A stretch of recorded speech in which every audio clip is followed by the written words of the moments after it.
Bien le bonjour à toutes et tous et bienvenue sur Bazar Historique. Tout d'abord, j'espère que vos examens se sont bien passés.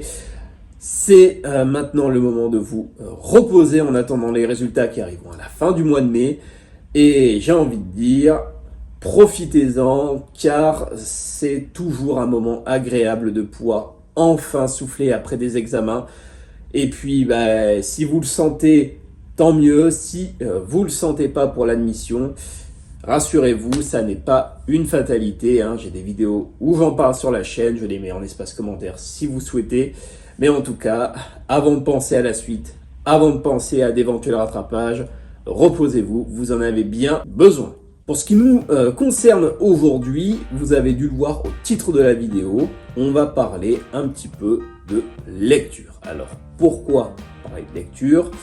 Si vous êtes en première année ou alors que vous rentrez en première année à la rentrée de septembre, cette vidéo est faite pour vous. Et même si vous êtes en L2, en L3, en M1, vous pouvez rester, ça mange pas de pain et ça peut toujours être utile de faire des petits rappels. Pourquoi je parle de lecture? Je parle de l'importance de la lecture en ce qui concerne la consolidation ou la fabrication d'une culture générale. C'est hyper important quand on rentre en première année d'histoire et d'autant plus quand on se retrouve confronté à des thématiques qu'on n'a pas forcément étudiées dans le secondaire.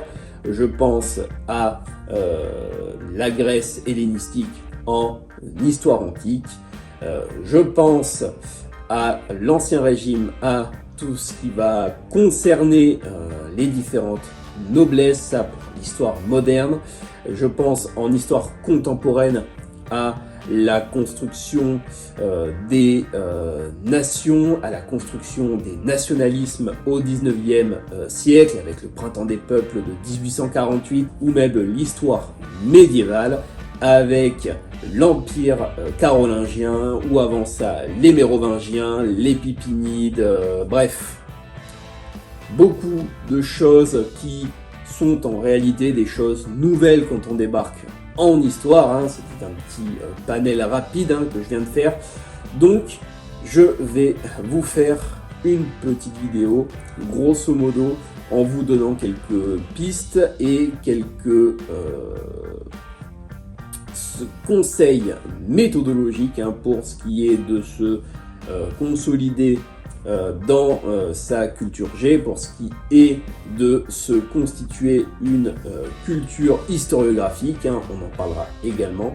Donc si cette vidéo t'intéresse, alors installe-toi confortablement et prends une boisson chaude car on commence dès maintenant. Qu'est-ce que l'historiographie dans un premier temps? Grosso modo, l'historiographie, c'est l'histoire de l'histoire, c'est-à-dire on va aller voir comment l'histoire telle qu'on la connaît a été rédigée, quelles sont les différentes écoles. On connaît en histoire l'école méthodologique, l'école des chartes, l'école des annales de Marc Bloch et Lucien Febvre en 1829. Bref, il y a des écoles, des courants de pensée. On inscrit nos recherches dans un courant historiographique. Donc l'historiographie, elle est vraiment au cœur des études d'histoire et il ne faut surtout pas l'ignorer et il faut le plus tôt possible la comprendre et s'en imprégner le plus possible. Pour ce qui est des lectures, il y a différents supports. Je pense notamment aux manuels pour ce qui est, on va dire, de l'histoire générale. Admettons, on va prendre l'exemple du Armand Collin sur la France à l'époque moderne, très pratique en L1 pour ce qui est des questions au niveau de l'Ancien Régime. Tout l'intérêt en réalité de cette collection chez Armand Collin, la collection U, c'est de permettre aux étudiantes et aux étudiants de s'imprégner, de rentrer dans une histoire complexe à partir d'un support général, donc le manuel. Et c'est, à mon sens et au sens de beaucoup également de professeurs, un excellent moyen de débuter dans une thématique.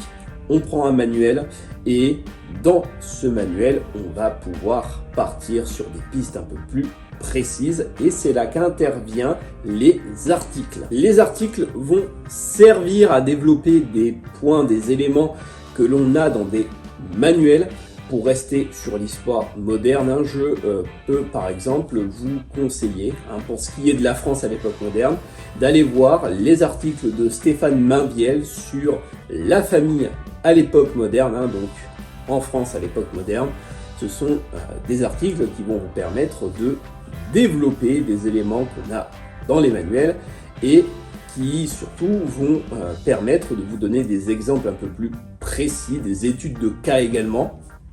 Là où dans les manuels on va être sur quelque chose de plus concret, de plus généralisé, où on aura moins d'exemples. C'est aussi ça l'important, c'est tout l'intérêt des articles, c'est de se bâtir un catalogue d'exemples, un exemplier assez fourni qui va vous permettre, après, pendant le reste de l'année, tout simplement d'être en mesure de remplir vos copies et d'obtenir les meilleurs résultats possibles en alliant connaissances et savoir méthodologique. Pour finir, il n'y a pas que les articles sur Kern ou les ouvrages, les manuels de référence. Il y a également plein d'autres outils, je pense notamment à des ouvrages comme les Becherel, comme celui-ci que j'avais acheté donc au début de mon parcours en histoire, donc en L1, chronologie de l'histoire de France. C'est un véritable outil très utile pour se façonner, se construire un catalogue de connaissances en ce qui concerne la chronologie de l'histoire de France, car en L1 histoire notamment, comme je le disais, entre l'histoire médiévale, l'histoire moderne, on va avoir quand même vachement d'éléments en rapport avec l'histoire de France, du royaume mérovingien à l'absolutisme de Louis XIV. Donc ce genre d'éléments est hyper utile et très bien fourni. Donc je vous recommande vivement de vous orienter vers ce type d'ouvrage. Également, il y a aussi les dictionnaires. Petit exemple, également un dictionnaire que j'ai depuis le début de mon parcours, c'est le dictionnaire d'histoire contemporaine, donc sous la direction de Marielle Chevalier. Et cet ouvrage permet, en plus d'avoir des éléments chronologiques essentiels quand on fait de l'histoire contemporaine, on a également toute une série de mots, toute une série de concepts politiques, de concepts sociologiques. Bref, ce genre d'éléments est hyper important quand on commence des études d'histoire. Et c'est pas pour faire l'étalage des livres que j'ai dans ma bibliothèque. Forcément, quand on s'apprête à commencer sa 8e année en histoire, on a beaucoup d'ouvrages. Mais c'est pour vous montrer qu'il n'y a pas que les articles de spécialistes qu'on peut vous recommander sur Kern. Il y a aussi tout un tas d'outils comme les Becherel, les dictionnaires. Je pense également aux atlas aussi. Quand on parle d'atlas, moi je pense à l'atlas de l'Empire romain de Christophe Badel qui est sorti en 2020. Voilà, donc tous ces éléments-là qui vont vous permettre de augmenter, de croître, de faire croître vos connaissances en histoire, et aussi ces ouvrages qui vont vous permettre de vous imprégner d'une bibliographie qui, on le sait, est fournie et conséquente. Donc autant multiplier ce genre d'éléments, ce genre d'outils pour maximiser nos chances, surtout quand on s'apprête à rédiger nos premiers devoirs, nos premières compositions. C'est vraiment vers ce type d'éléments que je vous recommande d'aller, et surtout c'est facilement accessible avec Kern. On a beaucoup d'ouvrages. Il y a les Que sais-je aussi, ces collections généralistes également qui vont vous permettre de réaliser des fiches, des petites notices sur des éléments, des sujets, des thématiques.